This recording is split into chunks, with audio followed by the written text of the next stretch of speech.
Good afternoon, everyone, and welcome to today's pre-event webinar for the workshop to advance drought early warning communication for the nation. My name is Eleanor Hassenbeck, and I'm a communication specialist with the Cooperative Institute for Research in Environmental Sciences, or CIRES, at the University of Colorado Boulder.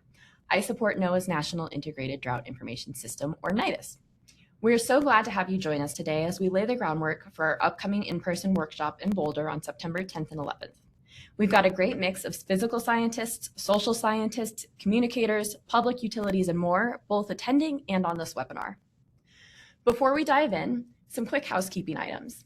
On this webinar, all attendees are muted. To remain on schedule, we will hold all questions for our panel until the final open Q&A at the end. Next slide, please. However, you can submit your questions at any time during today's presentations using the Q&A feature in Slido, which is located at the bottom right corner of your screen. We will monitor your submissions and address as many questions as possible at the end of the webinar. Please focus your questions today on today's subject matter. If you have any logistical questions, we're happy to answer those, but please send them via email to myself and to Jennifer Tobin. Our emails are on the slide at the bottom of the screen. Finally, please note that today's webinar is being recorded. We will share the link to the recording via email and to all registered attendees and workshop participants who couldn't join us live today, so you can review it ahead of our sessions in Boulder. Next slide, please.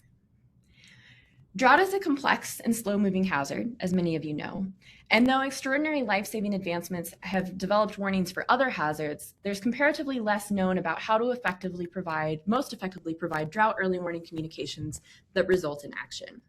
This workshop seeks to advance drought early warning communication for the nation. This webinar is a vital stepping stone to that goal and to our in-person workshop. Our goals today are to establish a shared understanding of the problems and challenges of drought risk communications. This webinar is designed to expose you to topics outside of your typical wheelhouse. So for folks from the general risk and hazard community, we want to help you develop familiarity with unique drought messaging challenges. For folks from the drought community, we want to help ground you in general risk communication science. Second, we want to provide the necessary physical and social science framing to consider ahead of our interactive mini design sprints in Boulder. And we want to prepare you to best contribute to the overall workshop structure.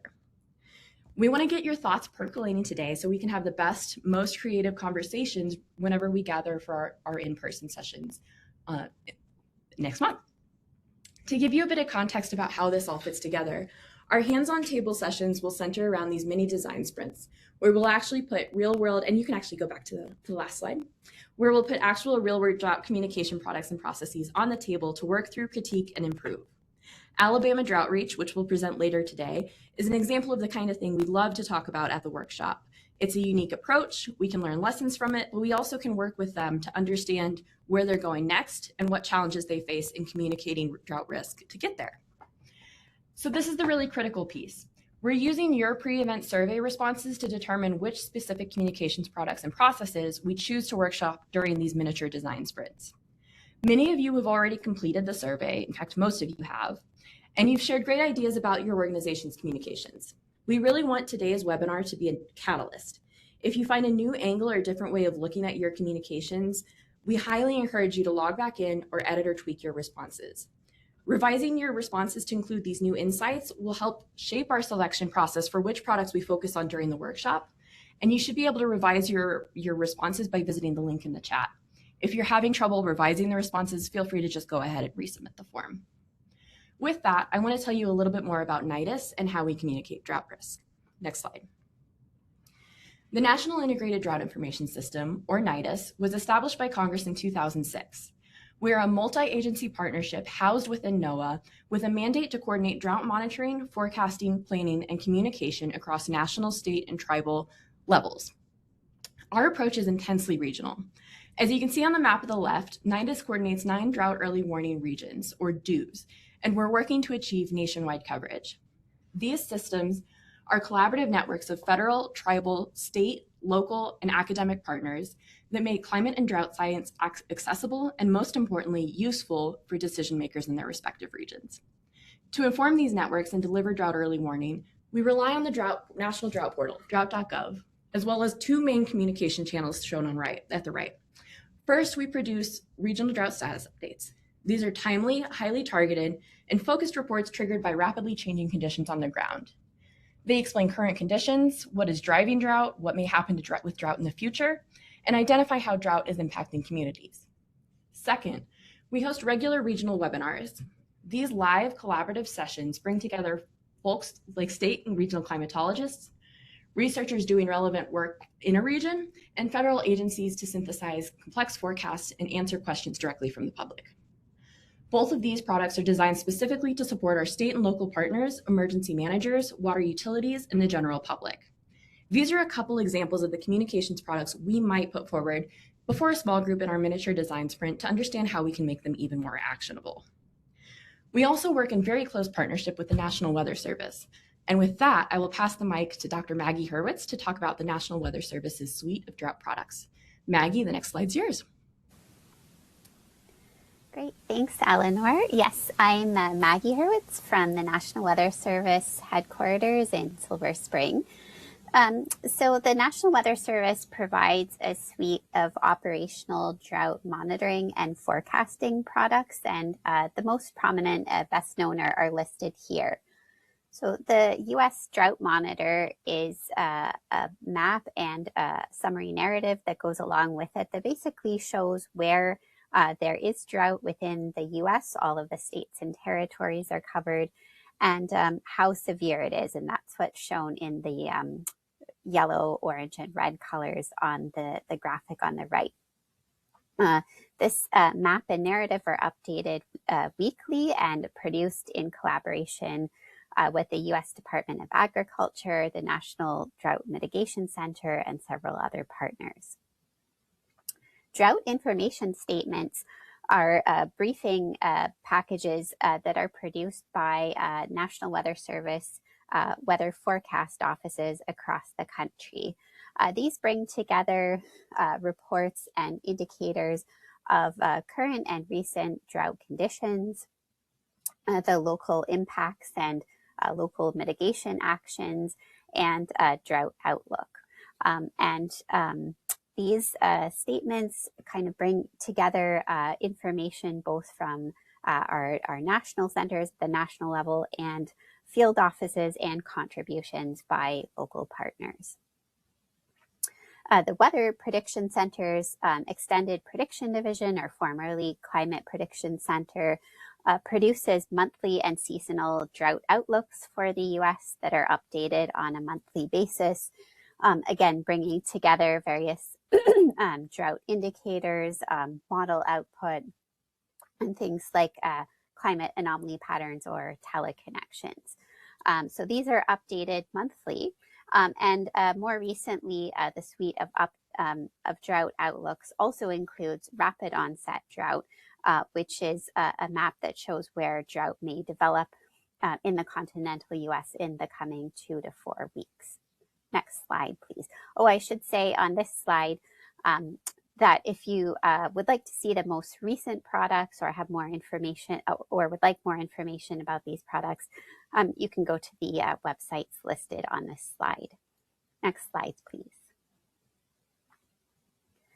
So drought is a challenge to understand and message, and in the workshop we're going to talk more about some of what makes drought challenging to communicate. So here are a few ideas.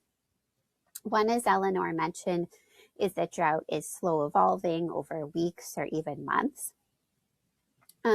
There's a lot of uncertainty in longer lead forecasts beyond 2 weeks, and particularly into the seasonal timescale because of a lot of uncertainty in forecasting precipitation.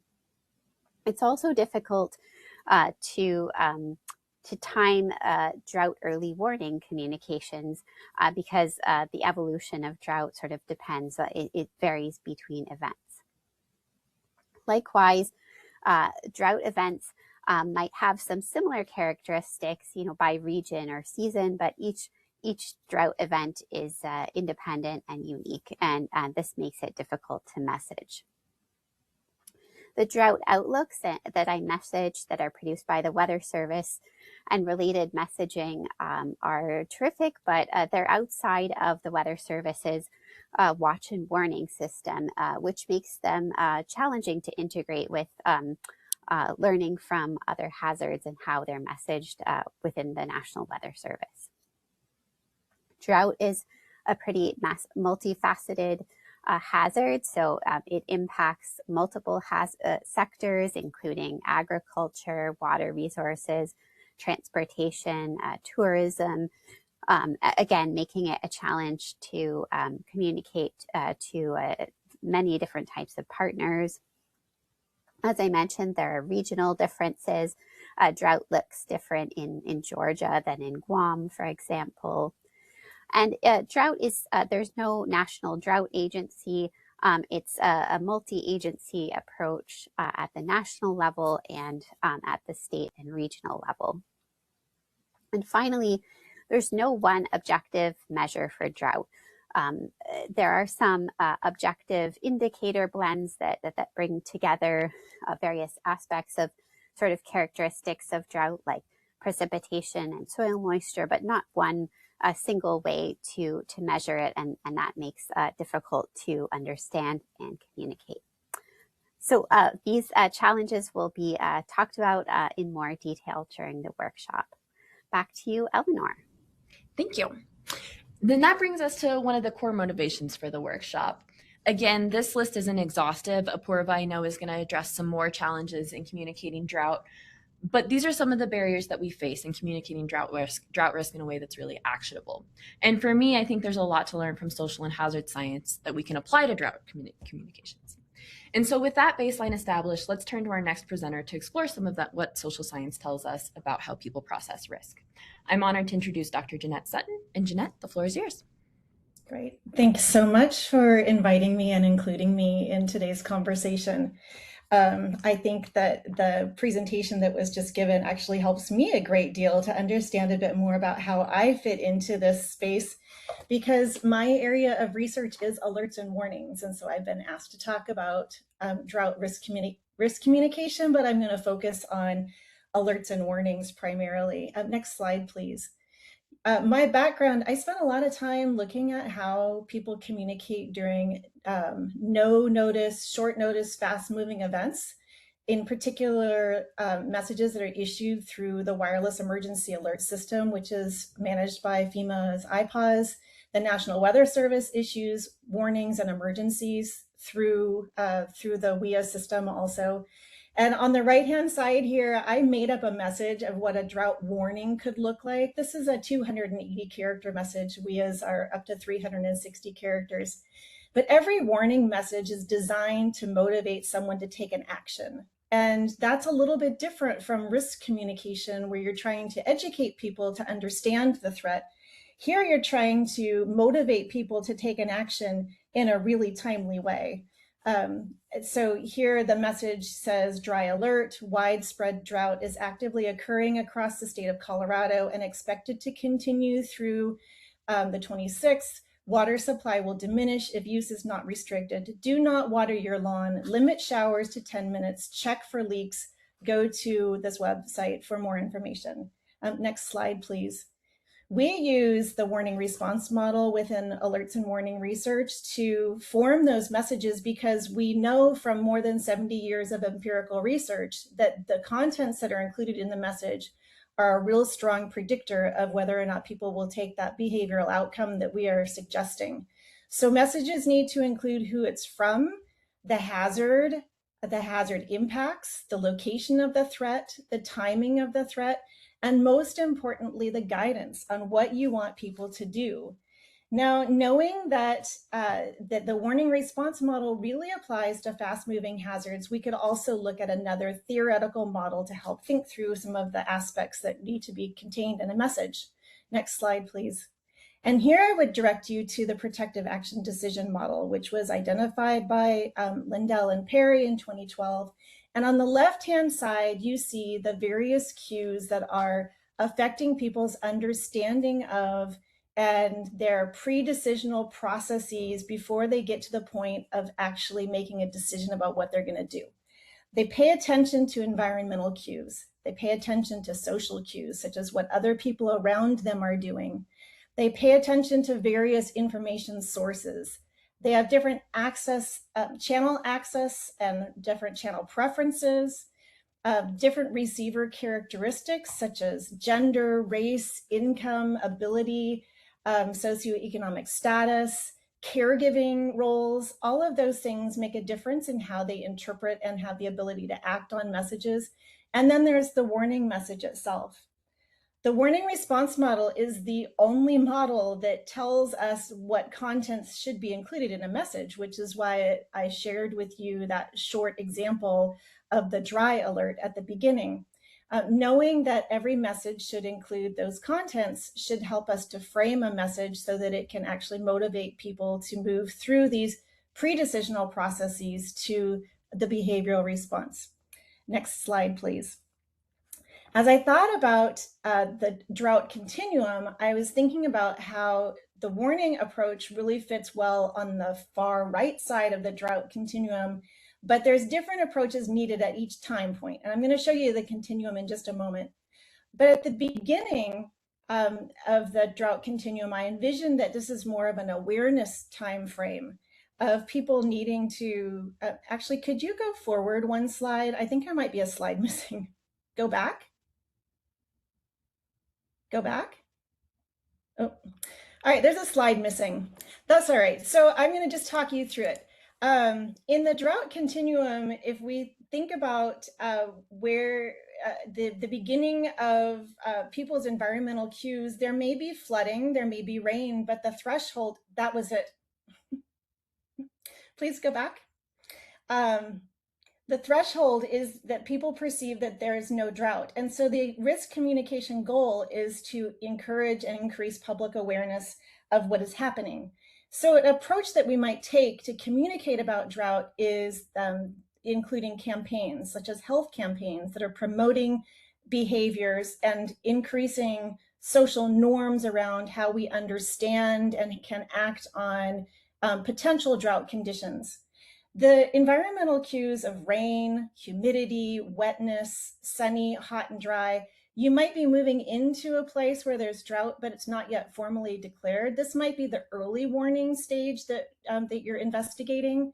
And here it seems like it would be more appropriate to be communicating about people voluntarily mitigating or preparing for a drought declaration. Here, the risk communication approach would be preparedness communication, where you're emphasizing behavioral change theory that is connected to social norms. What is the common approach that others around you might be taking? What are the things you're encouraging people to do so that they can prepare their community for the changes that are coming? And then along the environmental cue again at the top, when you get to drought, the threshold is a drought declaration. And the risk communication goal here, I believe, would be very similar to the warning that I shared at the beginning.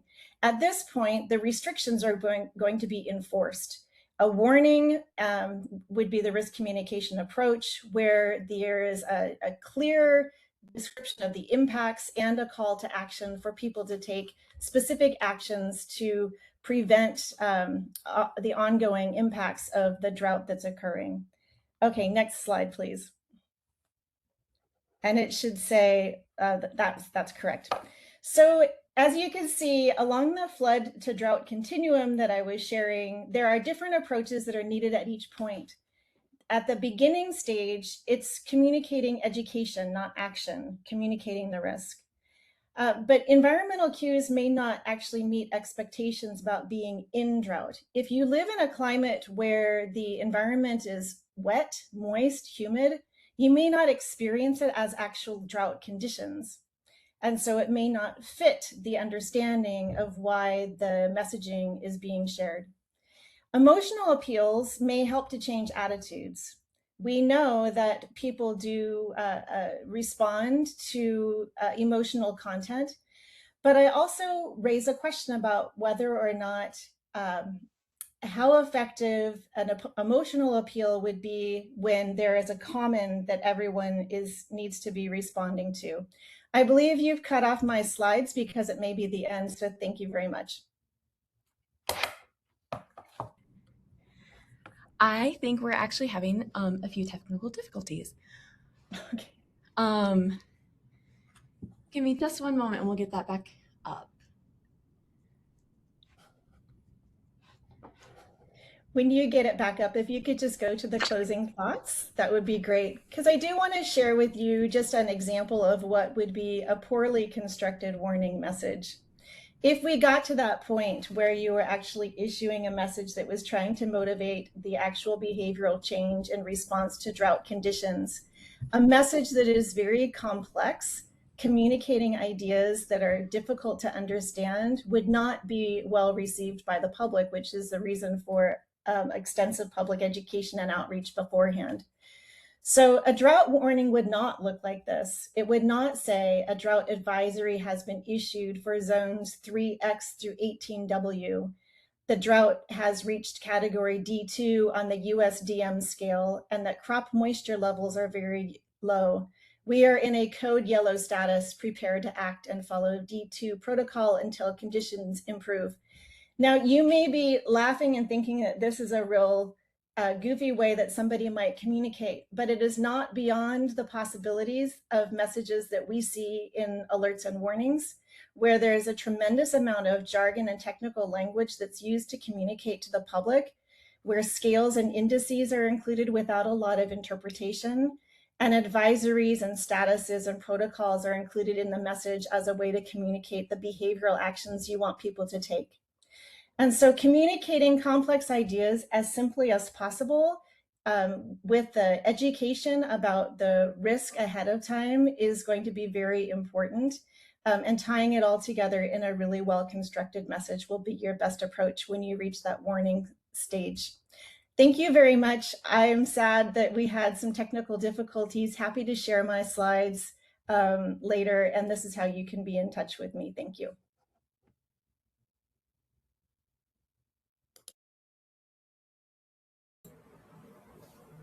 Alrighty. Hi. Good morning or afternoon, wherever you are. My name is Apurva Joshi. I run a consulting firm that focuses on social science research for science, environmental risk communication, and decision making. And today I'm basically going to do a really high level overview of what are some characteristics of drought that make it uniquely hard to communicate. What are some key questions that we need to be asking ourselves as communicators before we draft a message, craft a design strategy, or strategic plan? Some broader areas or families of research in the social sciences that I think are especially relevant and applied to our understanding of how people receive, interact with, interpret, and act in response to communication, and what that looks like when it's actually applied in a real context. I'm also going to leave you with a couple of things to think about leading up to our in-person workshop.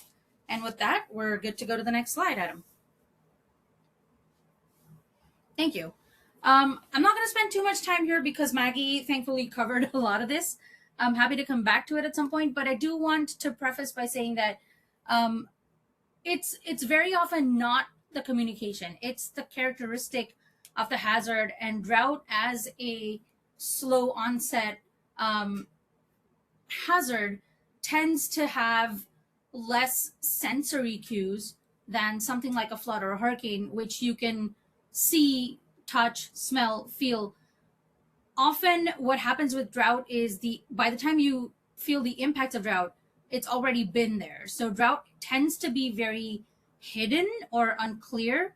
And it also is very complex because there's all of these ties with extreme heat and wildfire and soil moisture and water availability. And so that inherently makes it a distant, less visible threat to the broader public, who ultimately is your audience and or your stakeholders. So that's what we want to be able to center in our conversation of how to communicate drought more effectively. Next slide, please.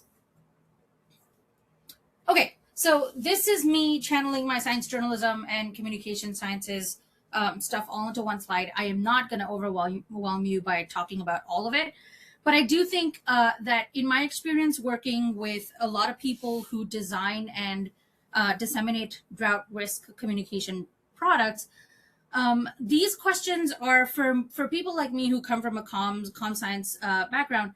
They seem like no-brainers, but they're really not, because as I found out, these conversations very rarely explicitly happen and occur.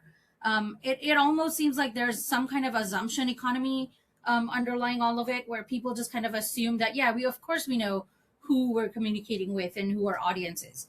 But I'd like you to actually take a moment and think about who is your audience. What does that mean for how you're going to communicate your message, what you can say, how much information you can include, what that audience is already likely to know versus what they're not likely to know. And your audience is, you're also competing for their attention in a very, very limited attention span economy, in a different media landscape today than it was 15, 20, even 5 years ago. And so you really want to identify the single key message that you want them to take away from your communication, without, like, you never want to leave your audience with a, well, what does this mean? And a so what question unanswered. Next slide, please. Perfect. And so when I talk about the science, keep in mind that this, as a 10-minute talk, this is condensing a vast amount of literature and scholarship and evidence into something that is just, that we can talk about at a very, very high level. So I do expect that we'll be going more deeply into this at the workshop. But if there's something that I can leave you with today, it's that there's four, as I see it, four large sort of buckets or families of research that I think tend to shape whether people can make sense of your drought messaging, whether they can actually understand it, whether they can personalize it, and whether they're likely to actually act on it. One of the things that very often will come up in drought risk messages or drought messages in general is, well, what do you want me to do with this information? And that's a question that you absolutely do want to ask yourself before developing a communication strategy. Because all of the little tiny bullet points on this slide under each family are things that are likely to either shape, improve, or impede people's ability, or broadly the effectiveness of your drought communication. Because, for example, if we're not crafting messages that tell people what to do and give them something actionable, we're effectively not really building efficacy. If our messages aren't really using best practices in visualization design or choice architecture or information architecture, if we're not using things like our understanding of people, for example, I'll just give you a very specific example. When people talk about probability and in probabilistic forecasts, what we found recently repeatedly is that a person's numeracy, or their ability to interact with and interpret and understand statistical information, can be a significant factor in determining whether they understand probability correctly. We've also found out that probability is a very sort of catch-all-y term that can tend to mean model agreement, or it can tend to mean a bunch of other things. And I'm sorry, I just had a notification for my microphone. But essentially, we want to be able to have these conversations where, well, what do we mean when we define, how are we defining a term? And how do we want our audience to understand it? Next slide, please. So think about all of those families of research as different members of the orchestra. One was bass guitar, one was keyboards, one was drum kit, one was whatever you want, trombone. Now the orchestra is playing together. This is all of it coming together. What does it look like when all of this research and like all of the theoretical stuff is actually applied and operationalized? So this is an example of the drought outlooks that Maggie mentioned in her slides, where we recently had the honor of testing and redesigning alternative or more improved graphics for the monthly and seasonal deterministic drought outlook. And what our study found was that we eventually, when we applied all of that stuff in action, the social science, the cognitive science, the visualization science, the human-centered design principles, that led us from the graphic on the left, which was the original, to the graphic on the right, which we ended up recommending. But, next slide, please. When the CPC and NOAA did a sort of public comments, which I guess is, I don't know if it's still ongoing, but when we received feedback from the public as recently as last week, we realized that that gray was being sort of misinterpreted or not understood the way we wanted it to be. And so this is sort of what we think would be a much better final product than what we started out with. And the reason why we think it worked and what we changed in the process from research design to data collection to interpretation and what we're recommending, at every step of that way, we centered the audience every single time. Who is our audience? What do we want to communicate with them? What is the key message of this product? And what is going to help them understand that message? And that is basically what guided our decisions to communicate it in a certain way, to design it a certain way, to use these specific colors, because they align with how people naturally tend to think about risks and drought and the way they ascribe meaning to colors. Next slide, please. And so all of that culminates in this really sort of high-level bird's eye view framework that I see as a guidance for how to design a decision environment that people are going to come back to. Because with drought, as all of the prior speakers have talked about, it's not something like a flood where you're going to have someone respond in the moment. Like, it's going to be something that maybe you want someone to do over the length of a season. And so recentering your audience, understanding whether you need to craft different drought messages for different stages of drought. Like, is your audience in a D1 getting a different message versus your audience in a D3 drought?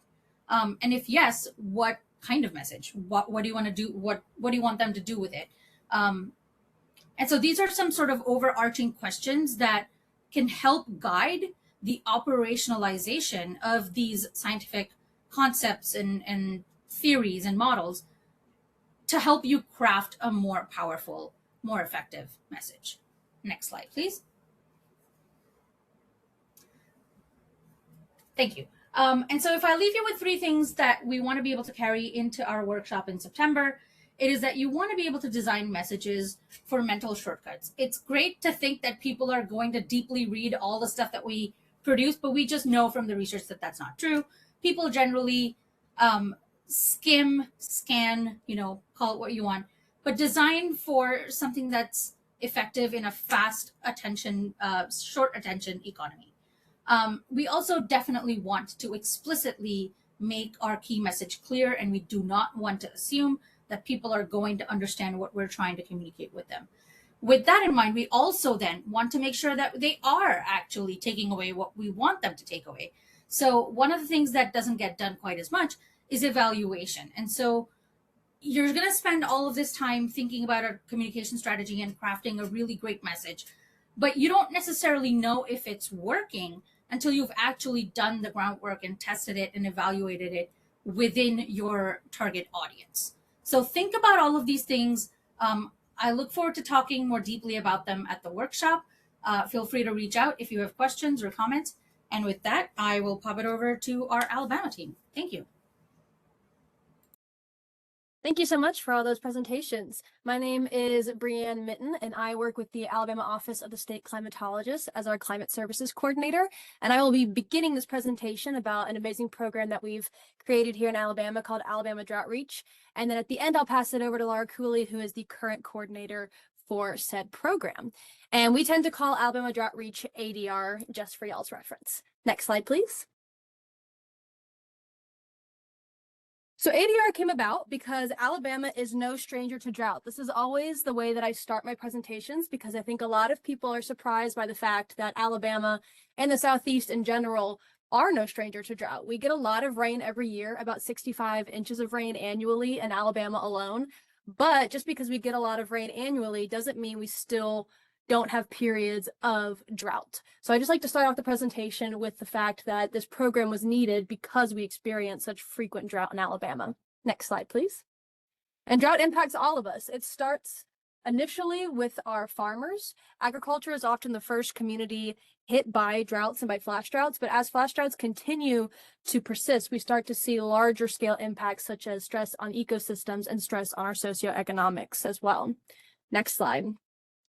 But for us here in Alabama, we're really concerned about that impact to agriculture because it is one of our largest industries here in the state. This is some information from the 2017 census. And as of 2017, and this has grown since the most current census, we provide jobs for over 600,000 Alabamians and account for 70 billion of the state's economy in agriculture alone. So it's really important that our farmers feel supported. Next slide, please. And as you can see, our farmers need representatives to help them during times of drought and to be advocates for them when drought is occurring. Next slide. And there are two main representatives in Alabama that can work for farmers, and they chose to form a bond. And the first one was Alabama Extension, which is with Auburn University and Alabama A&M. And Extension works with farmers who need federal drought relief funding. But in order to get that federal relief funding, they oftentimes need climate data to prove that drought occurred. And that brings in the other representative, which is us here at the Alabama Office of the State Climatologist. We have that climate information that Extension can use to validate farmers looking for federal aid. And we can provide the climate data, and in return, Extension can work with farmers to provide impact reports to us that help us give more accurate input to the weekly U.S. Drought Monitor map. Next slide, please. And so we chose to form a bond between these two entities, and that bond has become Alabama Drought Reach. ADR was formed in 2023 with a mission to improve drought communication and impact reporting in Alabama. So it works as a liaison between Extension and between the State Climate Office to bridge that gap between farmers and researchers. And there's an internal goal and an external goal. Internally, our hope was to build a lasting relationship between the Alabama State Climate Office and Alabama Extension. And so the first couple of years that I worked with the ADR program, a huge component of that was making sure that in spaces of discussion, we had both entities. We had Extension and we had state climatologists. And then within those entities, we specifically had researchers and we had farmers who were talking together. And then externally, we had the goal of communicating statewide drought conditions with the public. So not only with our farmers, but with the general public as well. And as you can see by the next slide, this system that ADR has built is working, which you'll see in the next slide. So we now have built this sense of trust with our agents. And so now I no longer work specifically for Alabama Drought Reach. I now work specifically with the Climate Office. But these relationships that I built with agents and that Laura continues to build with our agents are working really well. And now they're sending us direct impact data, and they're helping us at the Climate Office understand how drought impacts agriculture in Alabama. Here's two simple examples, one from an amazing county coordinator that we have in Marshall County. She does really regular reports, and because she does regular drought impact reporting, not only do we see what the impacts are to her pastures during drought, but we also have images of her pasture during wet seasons to compare them to. So she's really helping us with those impact reporting over time, which is really great. And then on the right, you can see another example from our county coordinator in Walker County. He does a really great job of sending us very specific pictures of what drought stress crops look like, which has been really useful. Next slide, please.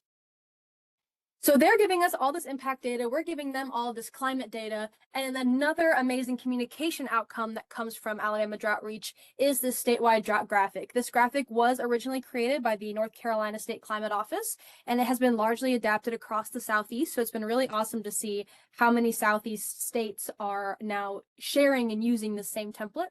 But we produce this graphic every week in partnership with Alabama Drought Reach, and it is officially published through the State Climate Office, and it shows the general public where drought is currently occurring in the middle graphic, where drought was was occurring last week in the bottom left corner so they can see a visual difference. And then on the right-hand side, there's some more text information about what's happening, what impacts we're seeing, what could happen in the coming week according to the forecast. And then we also have a table to break down the category coverage by percentage. And we share this with the public and with Extension, and then they take it and they share it with all of their own networks. So it's reaching people every week through more and more networks and through newsletters. Next slide, please. And now I'm going to hand it over to Laura. So I created the program in 2023. She has taken the helm and is really running with it. And she's going to talk about where ADR is going and what you can do to create a program like ADR. So Laura, I hand it over to you. Okay, thank you, Bree. Hello, everyone. Like Bree said, I'm the current Alabama Drought Reach Coordinator. I'm based with the Auburn University Water Resources Center. So just some current things that we are doing and next steps. We do have a ADR newsletter that, and if you click next, this, I think it's a graphic, it should start scrolling, but within, oh, go back, sorry. Okay, maybe it won't roll, but anyway, within our newsletter, we send out at least monthly, sometimes weekly, depending upon the state of drought in Alabama. We send out a newsletter in which we include the Alabama Drought Update, as Bree just discussed, but we also share other resources that are generated through our extension network, data-backed publications that might be about how drought is impacting forage conditions or certain crops, things of that nature. And in this newsletter, we also encourage not only our extension agents to report those drought impacts, but we also encourage the public to get involved by submitting CMOR observations, condition monitoring observer reports. So this is a newsletter that's really geared at the general public, but providing kind of tactical, useful information that they can take drought information and apply it in their personal lives. Okay, next slide. So this year, we're also hoping to expand into rain gauges. Some of you may be familiar with COCO-RAS. It stands for Community Collaborative Rain, Hail, and Snow Network. This is a kind of community science-based platform that allows the general public to get involved in monitoring precipitation through their own rain gauges, and then reporting that data to an online portal, which the data which can then be viewed by the Alabama State Climatologist Office or really anyone who's interested in that kind of data. So we as a program are trying to expand that initiative and get more rain gauges in different counties across the state. As you can see, we have a couple counties that do not have any of these rain gauges, and we're going to work with our extension system to get more of those installed and provide, more and more quality data that can be useful for the state climatologist office. Okay, next slide. Another ongoing part of this program is continually connecting with our Alabama Extension Network. As Bree mentioned, Extension, the goal of which is to disseminate scientific, research and knowledge from the universities across the state. So Extension has representation in each of our counties. So it's a large organization. So part of the goal with ADR is to continually get to know our extension agents, get to know the work that's being done, and get them involved in drought impact reporting, and just understanding why being aware of drought is important to them and to the people that they serve. Okay, next. Another thing that we are hoping to do through the ADR program is to really use it as a way to connect our citizenry with extension. So we have a lot of great resources on our extension website that are related to drought, whether it's about, insurance, forage production, even everyday water conservation. We'd like to integrate those better into the ADR program so that not only do people have more tactile, useful information about how to maybe mitigate or prepare for drought, but also so that they can better connect with the extension agents that are on the ground that could answer some of their questions as they come up. Okay, next. One last thing that we are hoping to integrate into the ADR program is a concept called field notes. So working with our extension agents that have boots on the ground across the state and are able to send us more timely information about what they're seeing in their county, how drought is having an impact in their sector, and then take that information and make it available both through our newsletter, our social media, and our website. So that's an ongoing goal that we have, but really kind of increasing both the communication with our extension network, but also getting a little more timely feedback from that network across the state. Okay, next. Okay, so going forward, we want to leave you with this concept. If this is interesting to you and you think you might be interested in starting your own kind of program in your state, here's some steps we suggest taking. Think about a needs assessment to identify information gaps in your state specifically. Where could a program have the biggest impact for your state? And then identify partners with overlapping priorities. Think about other organizations that may have similar interests and where mutual benefit could occur. Then think about designing your program around those existing needs. What works for the ADR program here in Alabama may not work as well for where you are. So really tailor it to what's needed in your state. Identify funding sources and long-term logistics. Think about ways that you could fund a project coordinator and who might hold those funds, how would they be disseminated, things like that. And then, of course, grow and adapt as needed. Projects change and grow, and I think that's what makes them stronger. So get started as best you can and then grow and change as needed. Okay, well, I'll leave it there. If you do have any questions, please feel free to get in touch with either myself or Bree. We would love to hear from you. All right. Thank you so much to our presenters, and thank you all so much for hanging in here with us for this webinar. We're going to go ahead and jump into our quick Q&A session. So just a reminder, Slido is in the bottom right corner of your screen. I will share instructions on how to access Slido as soon as I get through this first question, so I can kind of multitask here. So to start off with, we have a question from Dave Jones. Our National Weather Service offices, I'll rephrase this a little bit too, but how are National Weather Service offices able to integrate or address, or in what way are they able to integrate or address actions that people are actually supposed to take regarding water use in their areas, Maggie? And is there authority to that? And kind of, if you could speak to kind of how does the Weather Service and I can speak to NIDIS once you take a turn. How does the Weather Service's warnings integrate action and these recommendations that are often so localized? Thanks. Yeah, several questions in one there. Yes, I'm sorry. So maybe three thoughts. On training, we do provide training modules for our forecasters on understanding drought decision support. I would say it really understanding sort of local conditions and how stakeholders are using the information and integrating sort of aspects that are important in the local area comes from partnerships with stakeholders at the local, state, regional level, for example, in the water resources sector, and learning from them sort of what's important to them to be conveyed.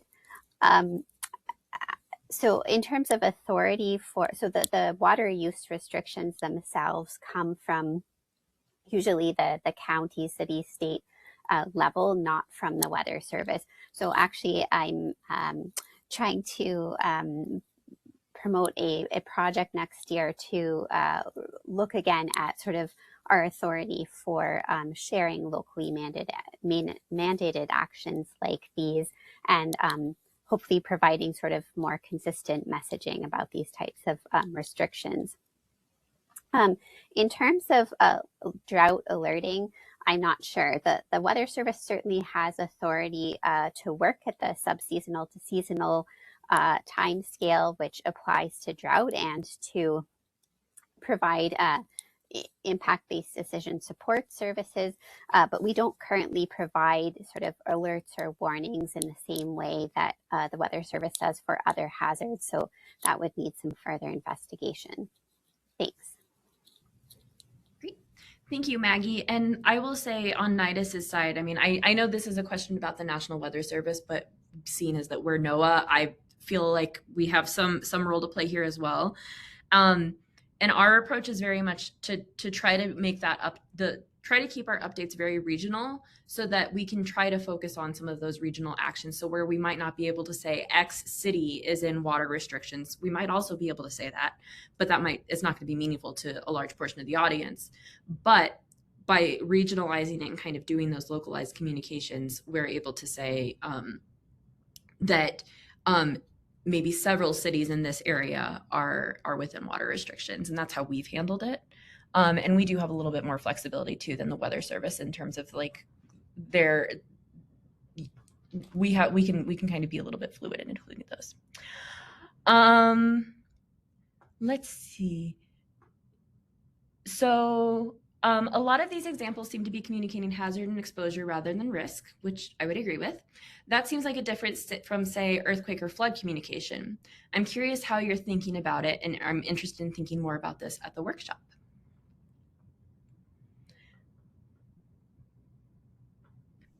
I'm gonna, if I can pitch this one to Jeanette and Apurva, if you all, just because you're you have the most exposure to other hazards as well, do you want to speak to any thoughts you might have here?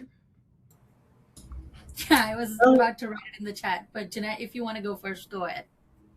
Sure. So from an alert and warning perspective, you're absolutely right, Amanda, in your question that I was emphasizing communicating hazard and exposure rather than risk, because a warning is designed to help people to understand the severity of the threat they're being exposed to and to identify the actions they should take to reduce that threat and the impacts upon themselves.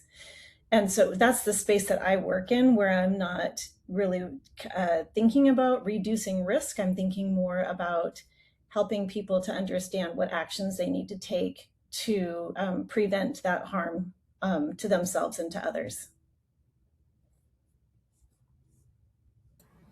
Yeah, I was kind of thinking, I was actually thinking about it in both ways, because I think that, yes, the exposure part, but also with the whole like slow onsetness of drought, I do think that for messaging to be actionable and informative or quote unquote effective when we want it to be, I think that we kind of have to think about sufficient and more strategic risk communication before that action stage actually arrives with drought, mostly because I think that drought very often gets it's very convoluted in our minds. I mean, I've worked on it for 4 years now, and it's still convoluted in my mind. And I think that just that teasing out the risks that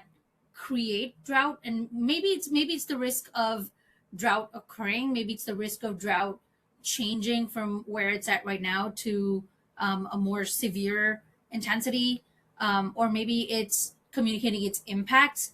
But I think that there's a lot of potential to fill those gaps, and I do in fact think that those are gaps, because as a person, as a member of the public who's living in a state where there is drought or was drought, I was unaware of something as basic to my life as, hey, don't water your lawn and don't wash your car because we're in a drought. My neighbors didn't know about it either.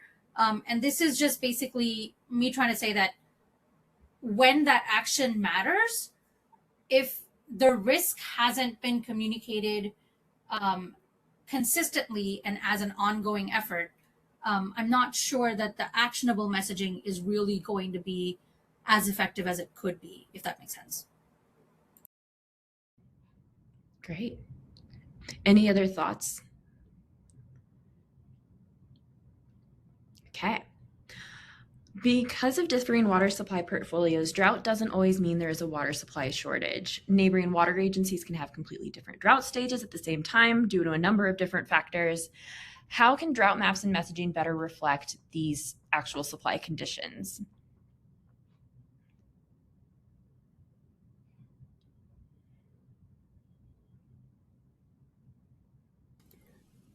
Hi, Eleanor. It's Maggie. I can make a start to answering this one. So not a full answer, but I agree, because the local authorities are, there's a difference between local authorities in sort of their actions and drought declarations and so forth. There's been some, currently the U.S. Drought Monitor integrates many types of droughts and different sectors. And so there's been some discussion and kind of piloting of having a separate water monitor effectively to look at water supply. So that might be one way to get at sort of the questions that you're asking. Thanks. Yeah, and I'm sorry to kind of just have puttered out there as a moderator, but I was thinking about the question for myself too. And I think, I don't know if the right answer, obviously there might not be a right answer.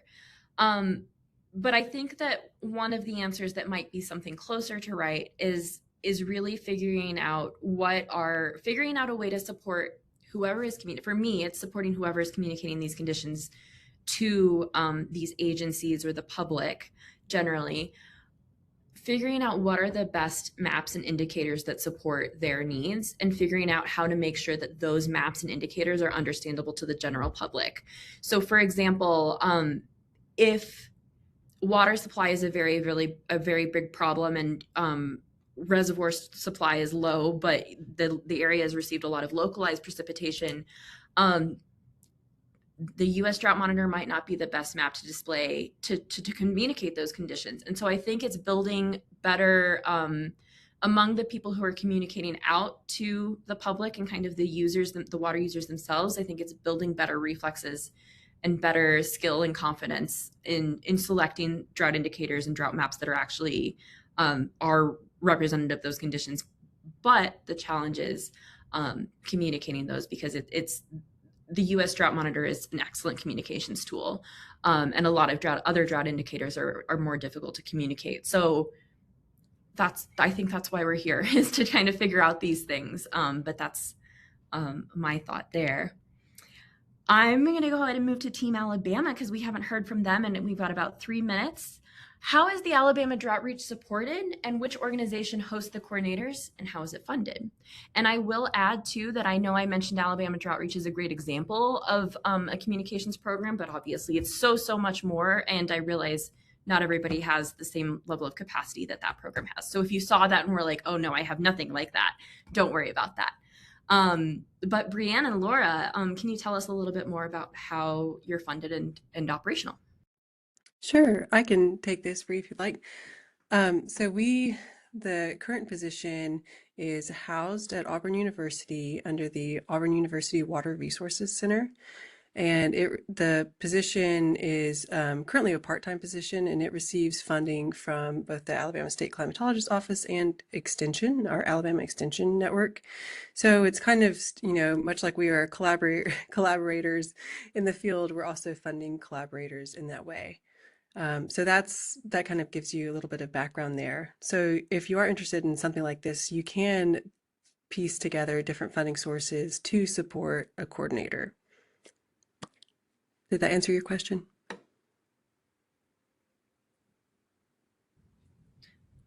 If not, we can link you to together as well. And then let's squeeze in one more, if we can do lightning round, but I think that we can get this one addressed pretty quickly. For the Alabama team, are you also using data from NCEI's regional climate centers? Can this data be accessed via automation? And are you sharing information that differs from the U.S. Drought Monitor? Yeah, I can handle that question. So in terms of our communication with that drought graphic that we shared, that is solely coming from the U.S. Drought Monitor, being the only public, what's the best way to put that? The best public resource that people already recognize. A lot of people share it in the media. Farmers already know about it because it's directly tied to USDA FSA funding. So for communications, we're only using the U.S. Drought Monitor. For the Alabama Office of the State Climatologist, we are Alabama's state entity that gives input to the U.S. Drought Monitor on state drought conditions. And on that side, yes, we are using a whole suite of various data sets, NCEI's being one of them. I think there was a second part to that NCEI question. maybe about where to access it? Automation, but we can address that one over email. Yeah, I think that's a longer discussion for sure. Yeah, I'll link you to. And so with that, by my notes, we're at the top of the hour. So we'll wrap it up there. But thank you so much to our attendees for coming. Please let Jennifer and I know via email if you have any questions before you get into Boulder. Just 3 quick reminders about next steps before we attend the in-person workshop. Again, if you have any reflections from this webinar that has caused you to rethink some of the things that you submitted on your survey, or if there's other things that you would like to bring up, please either edit or resubmit your survey response. We'll share another link to that in the chat. Thank you so much to those who have completed it. Take some time to review the Prepare Ahead resources. The good news is you're at the end of the webinar, so you've taken the time to review the main one. We'll provide a literature review and an annotated bibliography of different drought communications research that we've compiled, but that is by no means a required. That's just for if it's helpful to you. And then finally, we will post this recording. You're welcome to share it with the public at large. And we will send a link to the recording and share slides directly via email. So if you happen to be watching this recording and you're interested in receiving the slide deck, you can shoot me an email. Thank you so much. Thank you for coming, and we look forward to seeing you in Boulder on September 10th and 11th.